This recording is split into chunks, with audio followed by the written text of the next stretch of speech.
بسم اللہ الرحمن الرحیم. Welcome to my channel your pharmacist. آج ہم بات کریں گے ہائپوٹینشن کے حوالے سے، مطلب کہ لو بلڈ پریشر کے حوالے سے.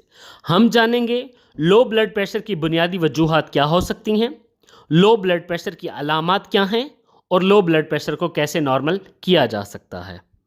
ویڈیو شروع کرنے سے پہلے آپ سے ریکویسٹ ہے آپ میرے اس چینل کو سبسکرائب کریں and not forget to hit the bell icon. اب ہم جانتے ہیں کہ لو بلڈ پریشر کی بنیادی وجوہات کیا ہو سکتی ہیں. اس کی بنیادی وجہ خون کی کمی ہونا ہے، جسے ہم ہائپوولیمیا کہتے ہیں. خون کی کمی ہمیں قے اور دست کی بیماری میں ہو سکتی ہے، یا پانی کی کمی جسے ہم ڈی ہائیڈریشن کہتے ہیں، اس سے ممکن ہو سکتا ہے. ہمارے بلڈ پریشر کو مینٹین رکھنے کے لیے نمکیات بڑا اہم کردار ادا کرتے ہیں. اگر جسم میں نمکیات کی کمی جیسا کہ سوڈیم وغیرہ ہے، یہ جسم میں کم ہو جائے تو انسان لو بلڈ پریشر کا شکار ہو جاتا ہے. وہ خواتین جنہیں ماہواری کے دوران خون زیادہ ضائع ہو جاتا ہے، وہ بھی لو بلڈ پریشر کا شکار ہو سکتی ہیں. دودھ پلانے والی مائیں اور زچگی کے عمل کے دوران خواتین میں لو بلڈ پریشر کو دیکھا جا سکتا ہے.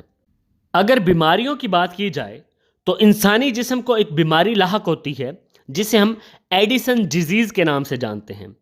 اس بیماری میں ہمارا جسم نمکیات مطلب کہ سوڈیم وغیرہ کو ریٹین نہیں کر پاتا، مطلب کہ سوڈیم نہ ہمارے جسم میں رک پاتا ہے اور نہ سٹور ہو پاتا ہے، جس کی وجہ سے بلڈ پریشر لو ہونے لگتا ہے.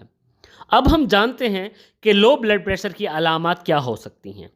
اکثر اوقات چکر آنے لگتے ہیں، کسی کام کے زیر اثر دل کی دھڑکن اچانک سے بڑھ جاتی ہے، کمزوری اور تھکاوٹ محسوس ہو سکتی ہے، اور سر درد ممکن ہے.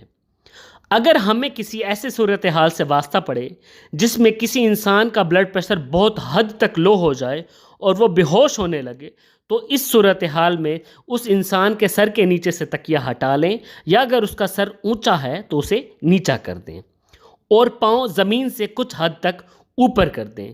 اس کی وجہ سے جسم میں وینس ریٹرن مطلب خون کا بہاؤ دل کی طرف بہتر ہو جاتا ہے، اور پھر دل اس خون کو بہتر طریقے سے پمپ کر کے پورے جسم میں پہنچاتا ہے اور بے ہوشی کی کیفیت ختم ہونے لگتی ہے.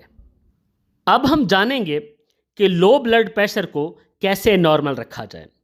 سب سے پہلے یہ لوگ فلوئڈ انٹیک کا خیال رکھیں، مطلب پانی اور مشروبات کا بہتر استعمال کریں ہلکے نمک کے ساتھ.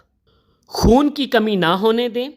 ایسی خوراک کا استعمال زیادہ کریں جس میں آئرن پایا جاتا ہے، جیسا کہ ڈرائی فروٹ، جو، گوشت، سبز پتوں والی سبزیاں، ڈارک چاکلیٹس وغیرہ. اگر ادویات کو دیکھا جائے تو اس میں میڈوڈرین اور CAC یعنی کہ کیلشیم انٹیک کو زیادہ کیا جاتا ہے. کیلشیم کا استعمال زیادہ کرنے سے لو بلڈ پریشر کو بہتر کر کے نارمل کیا جا سکتا ہے. Now the public service message, تمام ادویات کو بچوں کی پہنچ سے دور رکھیں تاکہ آپ کو کسی پریشانی کا سامنا نہ کرنا پڑے. اللہ مجھے اور آپ سب کو اپنی حفظ و امان میں رکھے. اگر آپ کو میری یہ دی گئی انفارمیشن اچھی لگے تو kindly like, share and subscribe. Thank you.